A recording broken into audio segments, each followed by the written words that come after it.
Yo, what up, guys? I'm Sammy, and welcome back to the Soul Drop. And 2023 is basically halfway done, a little bit more than halfway done now, and there's a lot of shoes coming out. So I want to do a tier list before everything comes out, before everything goes crazy, and see which shoes are the best in my personal opinion. Of course, this is just a tier list, and this is of course just my opinion, but yeah, there has been a lot of shoes in the past year, and yeah, so we have of course 5 tiers, and of course S tier is this shoe is absolutely amazing. You should definitely get this shoe.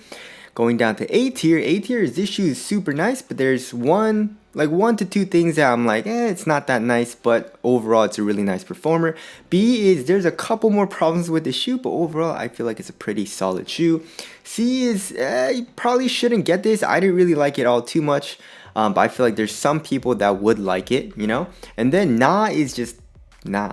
Don't get this shoe. It's not that nice. You know what I mean? So yeah, we have a lot of shoes, right? And hopefully I didn't miss any, but there's a lot of shoes. I definitely did miss the Fresh Foam BB and the Kawhis, but I mean, you can't really get them because they were recalled, so that's why I didn't really include them on this list. But anyways, let's get it started off with the Wild 10 Low, right? Of course, the Wild 10 is easily S tier. The only thing that sucks about that shoe is the price.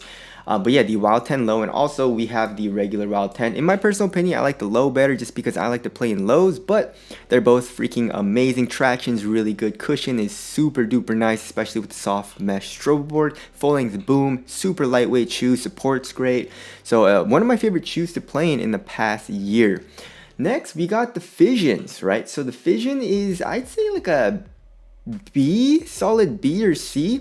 I liked everything about that shoe, right? Aesthetics was good. Traction was overall pretty good besides it sliding a little bit. But the cushion was really bad for me. The cushion wasn't great for impact protection, so my heel would, like, even just jogging, it would hurt my feet a little bit. So that's why I didn't really like playing in it, but I don't think it's a terrible shoe. It's just the cushion isn't great, right? So there's that. Next, we got the All City 11, and I honestly, S tier. The traction is really freaking good. I've actually seen some comments saying that the All City 11 wasn't good for you guys, for some of you guys, but for me it was actually really good, right? So I don't know. And I've had like multiple colorways. I've had solid, I've had translucent. They were all really good performers for me personally. The cushion is just as good or almost just as good as the Wild 10, so I really like that as well. It's overall minimal, support's great, it's great looking shoe, so S tier, easy. Same thing with the Son of Flash, one of the best looking shoes on this list in my personal opinion. The traction is top tier. Cushion is a little bit worse than the Wild 10 and the All City 11 because it's targeted boom pods in the forefoot and heel, but still pretty nice. I would say not as good for impact protection, and then support's great. So yeah, Son of Flash, S tier, easy. And the 808 Ultra V2, easy S tier. I have this exact colorway, the Bruce Lee colorway, and it's absolutely amazing. The traction is top tier. The cushion with the full length boom is right underneath your foot. On hard impact, it's not the best, but overall, it's a really good cushioning setup. Material is thin, it's great for support, and I really like the strap system that they have. And basically, all the 808 in my personal opinion, are pretty much S tier. Just don't get a translucent outsole, right? All right, next we got the Shadow 4. Shadow 4, I'd give it a solid A just because the cushion, again, wasn't the best. I mean, okay, so cushion's pretty nice. It's definitely better than the Fissions, but not as good as the S tiers here. So, but it's an overall cheaper shoe. I do like the outsole curvature. Traction overall is nice. Thin, minimal material. And it's a very responsive shoe. So I mean, honestly, Way of Wade has been killing it, you know, for performance. And now let's get into, I guess, Under Armour. They don't really have too many shoes, right? So we got the Curry 10s. I'll give it a solid A. The traction, of course, is really, really freaking good, but the cushion is not nice. The cushion, I would say, is a little bit better than the Fissions, but still not great for impact protection. The material is super, it's one of the lightest shoes, but it's a very minimal feeling shoe as well. But yeah, if you're looking for any type of cushion, the Curry 10 is not the best. Same thing with the Curry 1 Floetro and the Curry 2 Floetro, the Curry 4 Floetro. Yeah, they're all pretty much the exact same. The only thing that's different is the Curry 1 Floetro is a little bit roomier in the toe box. The Curry 2 Floetro is actually a lot more snug, just like the Curry 10. So yeah, so there's pretty much all the Under Armour shoes. There was like the Hover Splash. Hover Splash, I'd say, is like a B. The support wasn't the best. So I'm just realizing I didn't have it. So anyways, there's that. All right, moving on to Adidas. We got the Harden Volume 7. I'd give it a solid A tier. The only thing that's keeping it from S tier, in my personal opinion, is the actual weight, right? So it's a little bit heavy, it's a little bit bulky, it's definitely hot as well. But it's not terrible. It's a responsive shoe. Like the traction's really solid. The cushion also is great. You know, you're low to the ground, but also you feel the boost in the heel. And the support's great. So overall, it's a really comfortable shoe as well. It's like a cozy shoe. It's just not the lightest feeling shoe. So that's why I'm putting it in A tier. Next, we got the BYW Selects. I give it a solid S. I really enjoyed playing in the BYWs, right? The traction is very, very solid. Same thing with the cushion. Cushion is very, very nice. You have a softer strobe board. You have a cutout in the heel for the boost. So the heel like kind of compression right underneath the foot is nice. Support's great. You have great lateral counters. Overall, it's not super lightweight, but it's not super bulky and super like heavy feeling like the Harden. So that's why I think it's a little bit better. That's why I put an S tier.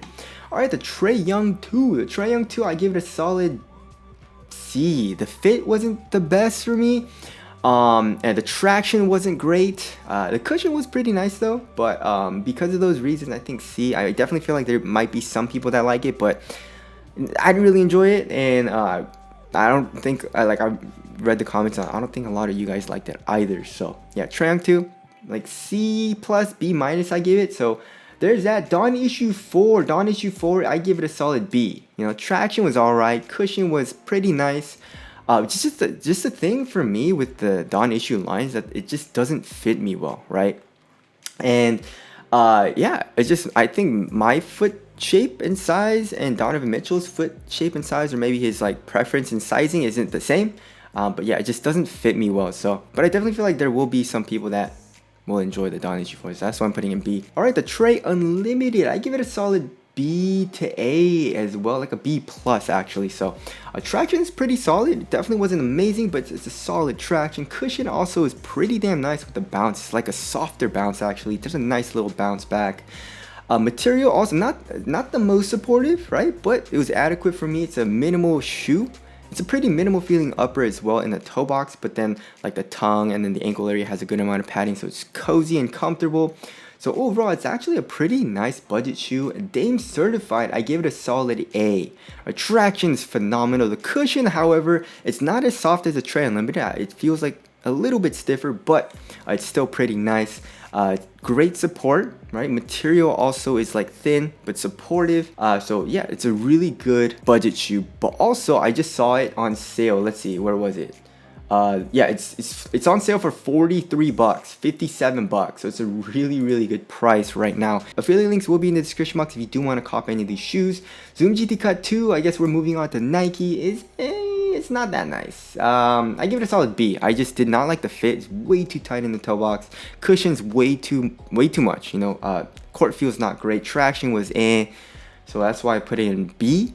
LeBron 20, obviously A tier, y'all's already know, and also for the next gen, it's S tier, right? Traction's really good. I'd say the LeBron 20 is a little bit better. Cushion's great. Zoom Turbo, soft foam. Support is great, although the LeBron 20 is a little bit more supportive than the next gen. So yeah, S tier for both of them. Good job, LeBron and Nike, for giving us great performance, right?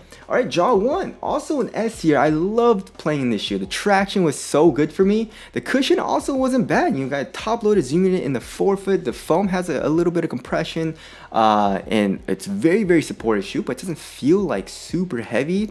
And it's actually a lightweight shoe, you know, so very responsive shoe. So I really like playing in that. Cosmic Unity 3 is a solid C, or nah. It just felt like a boot. Felt super stiff, very heavy. Traction wasn't great. Cushion sucked, even though it was a drop in midsole. So don't get it. I didn't really like it. All right, the Tatum 1, I give it a solid A. The only thing that's kind of minor, in my personal opinion, is the support. Like the material is like thin, you know what I mean? But I mean, for me, it was adequate, but I feel like if you want a little bit more support, it's not the best. But the cushion's super nice. Traction overall is solid. And it fit me pretty damn well, so that's why I'll give it, put it in A tier. All right, next we got the KD Trae 510. Same thing, I give it like a B plus, A minus around there. Maybe I'll put in A tier, but the only thing about that shoe I didn't like is the support. And it's not like it was terrible for me, it was adequate. It's just I feel like for a lot of people, it might not be supportive enough. But the traction is pretty damn solid. Cushion also is pretty damn solid. Nothing amazing, but it's solid, right? So I give it like a B plus, A minus. KD 15, same thing, A, right? Everything about the shoe is really nice, but the heel slippage wasn't the best for me. The traction was solid, right? Full length zoom stroll was really nice as well. It's just the heel slippage. That's why I'm putting A tier. Zoom Freak 4, I guess same thing, A tier, solid A tier. The only thing about that shoe for me was the traction, and the traction wasn't top tier. That's why I can't put it in S tier in my personal opinion, but still the traction was solid. Cushion also was very nice, responsive but soft, and then overall very minimal upper, responsive shoe. So A tier I feel like is pretty solid. A Jordan 37 low and also the Jordan 37, I'll give it a solid B because the cushion was way too much for me personally. Way too bouncy, way too much compression. I felt a little unstable when I was playing in it, so that's why I'm putting in B tier. But everything else about that shoe is pretty damn nice. You know, traction's good, support's great, it's a lightweight shoe, ventilation's great. Zion 2, I give it a solid A. Traction's really good in that shoe, and also the cushion was really nice. Very excited about the Zion 3, however. Overall, the material is like on the thinner side of things, kinda, like compared to what I thought it would be, but still like on the bulkier side of things comparing to like a very minimal shoe like the Curry's, right? The Luka 2, I've been playing in it right now. I mean, it's not like set in stone right now, but I give it a solid B plus right now. And just because the material is so stiff, the shoe is overall pretty damn stiff. I don't really like the material, right? The cushion is all right. Traction also is pretty damn nice so far right now. But yeah, the material being stiff, not the best feeling for me. The MB2 low, I give it a solid B as well. I mean, I really like everything about that shoe, but the traction just kind of sucks because it's solid. And same thing with the MB2, right? MB2, I give it an A, right? But this colorway has a solid rubber outsole. The colorway that I have has a translucent, so that's why the traction is a lot better, I think, in my personal opinion. So just watch out for the outsole color, right? The All Pro Nitro is actually really nice. I'm still playing in it, I'm still testing it out, but so far I give it a solid A. The traction is really nice. The cushion is super soft as well. Overall, it feels a little bulky, right? Because the cushion is a little chunky, but overall, it does feel pretty damn responsive too, so I like how that feels so far. The two-way V3, I give it a solid S. It's a very nice shoe, and literally one of the only basketball shoes that New Balance has right now. But the traction is really good. The cushion with the full-length fuel cell is really nice, but more on the responsive side of things. Great core feel. Material is thin but supportive, conforms to your foot. So great shoe, and same thing with the CJ2. I'm really liking the CJ2 so far. I'm still testing it, but traction is really nice. Cushion's really nice, super soft. Has a little bit of bounce. Step and comfort's great. Material is thin overall. Support's great. It's a great looking shoe, so CJ2 I really like so far. The KT8, I give it a solid A. You know, the only thing I didn't like about that shoe was the traction. It picked up a good amount of dust, but other than that, solid traction. Cushion also was more responsive, especially comparing to the older models. The material I did like overall too. Support's great. It's just the, you know, the ankle strap thing that turned from a low to a high and vice versa was a little bit of a gimmick. The JB1, I give it a solid A as well. Cushion's super nice with the full length drop and boom. Traction is really good. You know, it's pretty much the exact same as the Curry's with like it's a foam outsole. Very thin upper. It feels minimal. So JB1 is a solid A. And the DVD one is super freaking nice. So it's on sale for like 60 bucks right now. And it's a really good budget shoe. Traction's phenomenal. Cushion's soft. Although it does bottom out a little bit. Material's thin, support's great. So DVD1, Spencer Dinwiddie shoe is great. Enough said. Series player only, player 1, amazing shoe. It plays very similarly to Kobe's, like the Kobe 8, Kobe 9, Kobe 11. So amazing shoe, but with better cushion than the Kobe's, right? And last but not least, we got the GH4, and I give it a solid S. A plus, very good shoe as well. Gordon Hayward's signature shoe. Traction is freaking solid. Cushion also is really nice. I love the lacing system. Support's great. Fits me extremely well. It's a great looking shoe. So yeah, that's pretty much my list right here. And there's only one so I guess that's a good thing. So yeah, a lot of shoes are coming out. You know, like the 808 3, the Zion 3. You know, and the Sabrina 1. So I'm super duper excited for the shoes that are coming out within the next month or two. But this is my list so far. Tell us what your opinion is down in the comment section below. But that's it. Thank you guys for watching, and I'll see you guys in the next one.